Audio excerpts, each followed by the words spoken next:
नमस्कार। कहते हैं कि सियासत में कब किसका रंग बदल जाए कुछ कहा नहीं जा सकता। दरअसल इस वक्त यूपी का लखीमपुर खीरी मामला काफी चर्चाओं में है।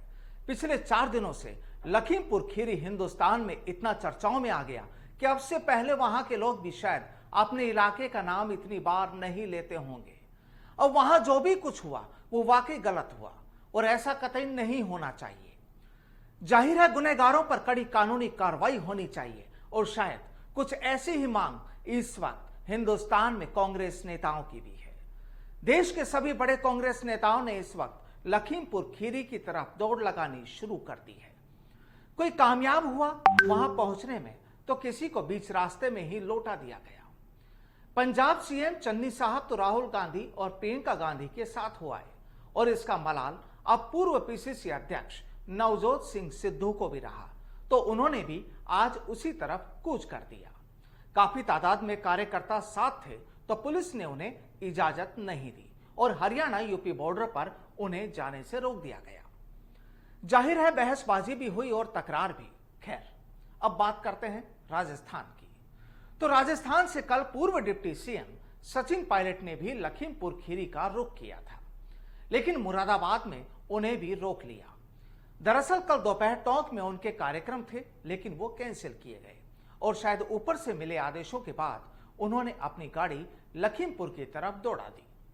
खैर, जो भी हुआ उन्हें हिरासत में ले लिया गया, फिर आज सुबह रिहा कर दिया गया।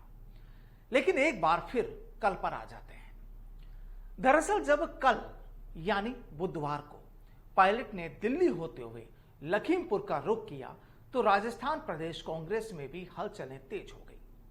वाकई जो दूसरे नेता हैं वो भी तो कहीं नाम लिखवाएं। अब देखिए, शाम को राजस्थान प्रदेश कांग्रेस कमेटी ने एक ट्वीट किया कि कल यानी आज सुबह 11 बजे भरतपुर के ऊंचा नंगला बॉर्डर से लखीमपुर खीरी की तरफ कूच किया जाएगा, पूरी तरह पैदल यानी पैदल मार्च। यानी सभी लोग भरतपुर के इस बॉर्डर से लखीमपुर खीरी तक पैदल जाएंगे, कोई गाड़ियां नहीं होगी। पीसीसी चीफ डोटासरा साहब की तस्वीर भी छापी गई और उस पोस्टर में राहुल और प्रियंका गांधी की तस्वीरें भी थी। समर्थकों ने अपनी तैयारियां भी कर ली। भाई बात यह कि कहीं तो नजर आए, जब पूरे देश के कांग्रेस नेता उधर ही भाग रहे हैं तो फहरिस्त में तो नाम हो। तो बस यही वजह रही। पीसीसी की ओर से जारी किए गए पोस्टर में लिखा गया, किसानों के हत्यारों को फांसी दो, और इस नरसंहार में पीड़ित परिवारों के प्रति संवेदनाएं प्रकट करने को लेकर इस पैदल मार्च का ऐलान किया गया। लेकिन चर्चाएं ये हैं कि भाई करीब 75 घंटे यानी करीब 3 दिन से ज्यादा का वक्त बिना रुके पैदल यात्रा, करीब 400 किलोमीटर की दूरी, और फिर नेता इतना पैदल चल लें, कुछ समझ से परे। लेकिन फिर हुआ क्या, अब वो भी जान लीजिए।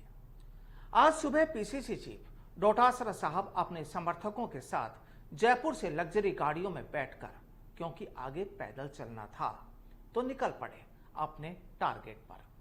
लेकिन फिर जो हुआ, आज दिन भर सियासी हलकों में उसकी भी चर्चाएं रही।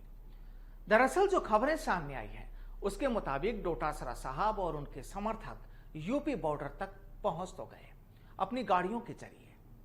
बॉर्डर में दाखिल होने के बाद कुछ पैदल भी चला गया, जरूरी भी था, और फिर भाजपा और यूपी सरकार के पुतले फूंक दिए गए। मंच तैयार था तो भाजपा से ऐलान जंग भी हुआ, आरोप प्रत्यारोप भी लगाए गए, पुतले फूंके और वापस लौट आए। अब खबरें हैं कि पीसीसी चीफ डोटासरा साहब इसलिए लखीमपुर खीरी नहीं गए कि वहां प्रियंका गांधी को सरकार ने रिहा कर दिया। तो जनाब सवाल यही कि यहां प्रियंका गांधी को रिहा कराने जा रहे थे या फिर लखीमपुर के पीड़ितों को संवेदनाएं देने।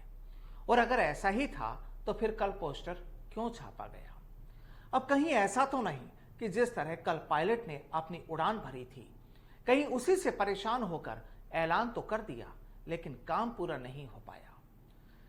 किसी शायर ने भी कहा है, बहुत खूब कहा है, कि सवाल जहर का नहीं था, कि सवाल जहर का नहीं था, वो तो मैं पी गया, तकलीफ लोगों को तब हुई जब मैं फिर से जी गया।